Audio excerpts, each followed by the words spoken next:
Starlink, SpaceX, who even has his newest model of a phone release, talking about this is it. The next version of these phones is going to be in your body. And people out there can't seem to grasp what that means. Injectable, interface. Just like you go on an interface on your device, whether you have Apple or you have Samsung, right? You have an interface on that phone. Anyone who's an Apple user who goes on a Samsung phone, someone else will be like, what is this interface? I don't even know that. The interface is pretty much how you're interacting inside of the phone. You know where your mail is, you know where your text is, you know where your contacts list is, right? The interface is going to be something that's you're going to be able to see through your own eyes in front of you. What do you think Google Glasses, Google Lenses for? It's a transition, right? You can put those glasses on and see an interface like a computer screen right through the eye lens, right? Apple released the contact lenses. I talked about that a couple of years ago. How people don't see where this is going is beyond me. But you can put the Google Glasses on, right? And what do you see? Oh, I could see, like I'm looking at my phone just through my eyes directly. Well, when this technology is embedded in you, you see the interface through your own eyes. It's like touching air. They've prepared you for it. They've conditioned you for it. And guess what? It's not so that you could be enhanced. It's so that they can control you. And they need your compliance for this. And your compliance is just literally by being willfully dumb and going along with the next generations of these phones to eventually having it embedded, to accepting it and allowing it. That is your compliance. This is what it looks like. I want to ask when you all think we're going to move from this form factor to something that's on your face glasses and when computing's all on the edge. Right. 50 seconds, you want to answer quickly? I think it will go, it will, first of all, it will definitely happen. I was talking about 6G earlier, which is around 2030.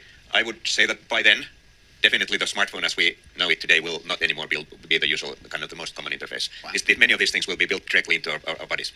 The U.S. government's Defense Advanced Research Projects Agency to develop what they call next-generation non-surgical neurotechnologies designed to allow the human brain to directly interface with machines. Know that DARPA is exploring human-machine interfaces that include direct connections between the brain and outside systems. We could have a sensor maybe on the surface of our head, or maybe implanted somewhere in our body, in our brain, or something that allows us to interact directly with our communications gear, our processing gear, our weapon systems, and so on.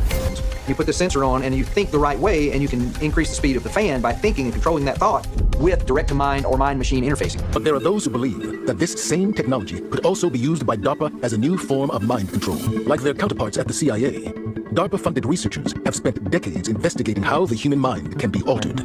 Project Pandora, which studied the possibility of using microwave radiation to control human behavior. But DARPA's investigation of how machines can affect and possibly control the brain continues to this day. There are explicit programs of DARPA to read and write to human brains. We can send instructions and information to an actual person distance with this kind of technology to let another person control their actions. DARPA may possess the technology to remotely control the human mind. A more permanent kind of mind control technology is looming, and it involves modifying the human brain by altering the human body. And you put these pieces together that can be injected. What we've designed, and we've done this very, very quietly, but we're glad to now release it to the world, is this idea of Teslaphoresis, which is a discovery we made several years ago, and we've been developing it.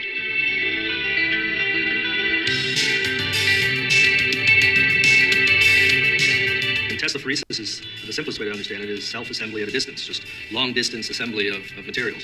And what we did was, because we're at Rice, we had plenty of nanotubes around, so we decided to use nanotubes. And what we discovered was that these nanotubes can actually string together and form wires by themselves under this electric field. This fundamental idea of force acting at a distance, that you can have, instead of, when you normally build circuits and things like that, you have to have physical contact. Now we're talking about building circuits without actually touching them. All right, I'm just dispersing this. Power on, and then up. I realized that a Tesla coil could actually do this if you designed it in a way to create a very strong force field in front of it. And so that was the engineering aspect of it. And then once I designed the machine, then all sorts of discoveries started falling out of it.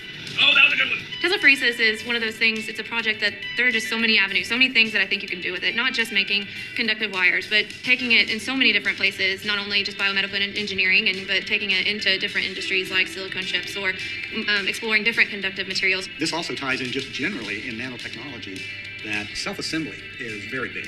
That is, if you can get things to build themselves, just as in biology, we build ourselves. When my son saw it, he called them webs. He thought it was like Spider-Man shooting webs out. And it really is. It's very much like a web sort of stringing out together.